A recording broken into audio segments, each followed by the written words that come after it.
Ja, zdaj lepo, ko kar vidim, je prišel en gost za našo Jano.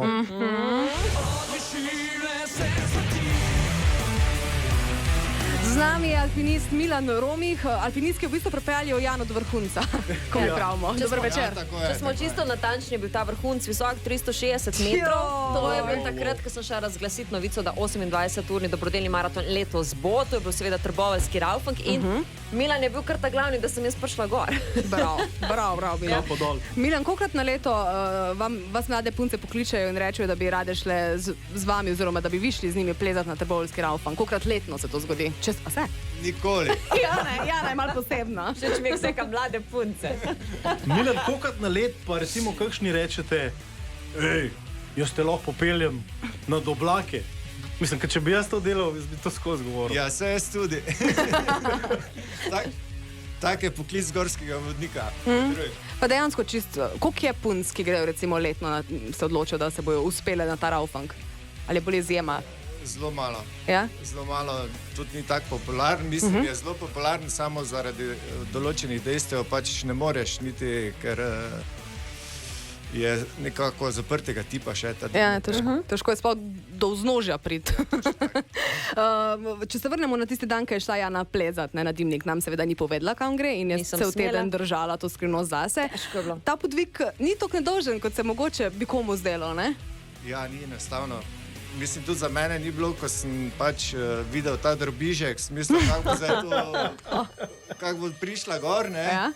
Je pa močna, ne? No in kako je bilo na koncu? Da sem še, nisem tako jamrala, ne? Ne, zelo, jaz sem se celo zelo oblikal, smisel, da me ne bo zjeblo, ker ima tako počasi gor hodila, ampak pol sem se mogel že po drugem podjestu sleč bundo, ker je bil tempo kar hudek, tako da smo zelo hitro prišla gor. A se mogoče kdo, ko se odloči, da bo šel na trboveljski Raufang, na pol poti odloči, da bo šel nazaj dol? Se je že zgodilo? Ja, je kar dosti primerov, ja.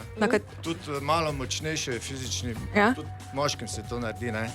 Predvsem njim verjetno, ker ženske se verjetno odločijo in grejo do konca, ne? Ženske se odločijo do konca. Zelo trmaste, ja. Je pa ena stvar zanimiva, ne? Mogoče se to samo meni zgodilo, mogoče sem čudna, ne vem, meni je bilo dosti težje iti dol, kot pa gor.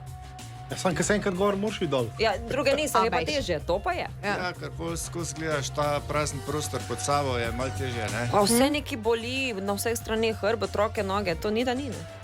Težko je. Ampak si bila dobra, mislim, te To je moram glavno. pohvaliti. Odlično. In mi lahko pohvalimo tebi, da si bil tisti moški, zaradi katerega je Jana 2020 ful drhtela. No, hvala. To se dobro sliši. Milan, jaz ne vem, jaz moram to vprašati, ne. Zdaj, odkar sem videl ta Raufang pa vso to plezarijo na dimnik, ne, mene zdaj res zanima, a ste vi ta človek, ki ste Božička pa Dedka Mraza plezat učil po Raufangu? Ne bi smel povedati, ne smem povedati. Skrivnost? Skrivnost. Ampak meni sleda, da ga poznane. Ja. Rekel bom, da smo se že večkrat srečali, no, na tem dimniku. Zanimivo, pa prav Trbovljah. Ja. Lepo. Bole so zakon. A bodo darila pol letos? Daril bo ogromno. Co? To je to. Rešeno. Rešen Božič. Milan, najlepša hvala za obisk, pa predvsem še hvala, da enkrat. ste čuvali našo Jano. Hvala. Ne vem, kaj bi brez nje, sama zdaj že lahko pa odječemo. Radio 1 in DM. Ponosna partnerja pri največji skupni dobrodelni akciji. 28 ur dobrodelnosti. Čarobnost obdarovanja.